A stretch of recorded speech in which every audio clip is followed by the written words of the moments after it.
হ্যাঁ হাইটেড অনেকেই অনেক কথা বলতে পারে। যে আমাদের সামনে একজন সেলিব্রিটি আছেন, ওনাকে জিজ্ঞেস করবো। হ্যালো ফাহিম, কেমন আছো? ভালো আছে আলহামদুলিল্লাহ। তুমি যে এত ফলোয়ার যোগান দিলা কিভাবে? তুমি ফলোয়ার নিয়ে কি কি কাজ করো? ফলোয়ার নিয়ে অনেক কাজ করি। হুম, বেশিরভাগ ইয়ারফোন ভাড়াই। বেশিরভাগ অ্যাড ফ্রেন্ড পাঠাও না? ওরা যদি আবার অ্যাকসেপ্ট করে দেয় তাহলে মানে ওরা ফলোয়ারে পরিণত হয়ে যায়। বর্তমানে আপনার ফলোয়ার কত আছে? 1500 মতো আছে। 1500 মতো আছে। আচ্ছা, আমার আইডি কি ঘুরে দেখেছো? আমার ফলোয়ার কত দেখছো? যে আপনার তো 1k 1 পয়েন্ট কত কে যেন? 1k 1.1k মনে হয়।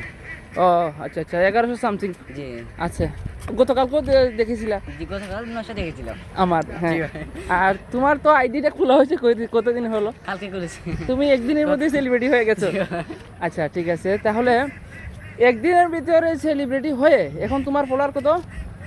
1500 মতো আছে। 1500। যদি তুমি একটা ডাক দাও ফেসবুকে এসে, লাইভে এসে, জি তাহলে তো আচ্ছা, লাইভ তো এখন করতে পারবো না, 2 মাস সময় লাগবে তাই না?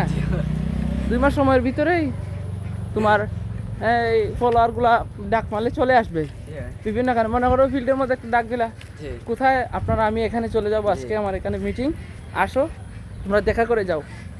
তো দেখবা এই যে সপ্রিয় দর্শক, আলহামদুলিল্লাহ আমরা ওনার সাক্ষাৎকার নিয়ে খুবই অত্যন্ত সন্তুষ্ট হয়ে গেলাম। তো ভিডিওটা এ পর্যন্তই ছিল।